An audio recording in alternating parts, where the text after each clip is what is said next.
WandaVision might be over, but it doesn't mean it answered all the questions we had. As a matter of fact, people seem to be coming out of this series having more questions than they wanted answers for. One of the big topics of discussion is Quicksilver. No, not the Evan Peters version, the MCU version played by Aaron Taylor Johnson. Is he actually a mutant? How did he get his powers? Well, let's take a look at all that and the no answers they gave us.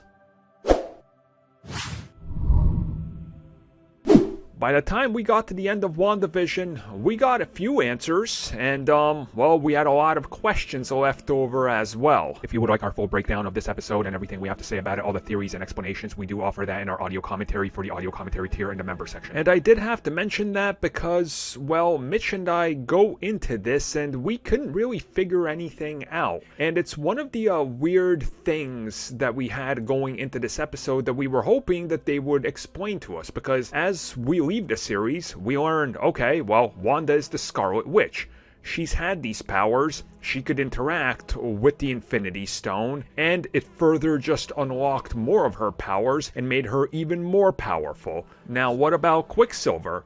How did he get his powers? It can't be just experimentation, because that honestly doesn't make sense now because of what the series said. Is he somehow also inheriting some sort of witchcraft DNA? But then, does that make him half Scarlet as well because, well, they were twins? Is this going to be further elaborated upon and explained when they start touching upon some of the other crazier elements of the multiverse? Is it actually going to be revealed that yes, he is a mutant because of the Wakandan book that's been released that's part of continuity, where they mention that people in Sokovia have a weird style DNA strand that they haven't figured out yet, but it's mainly centered around people in Sokovia? I mean, there's a lot of theories right now that people have in regards to Pietro and what does this mean, and is this a loose end? Are they ever going to touch upon it again? And another one being, how did Evan Peters' version of Pietro, aka Fietro as people are calling him now, how did he have the same exact powers? Did Agatha somehow know exactly what they were like and how they looked? I mean, again, more questions with no answers. And there's even some people that believe, due to what's going to happen in the future with the multiverse, exploring timelines and all that,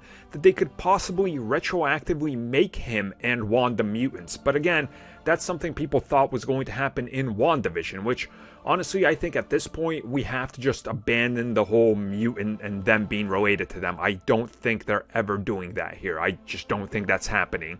I think they do this completely differently when it comes to the MCU, and they're never mutants. So a lot of theories, zero explanations. So what do you guys make of Quicksilver?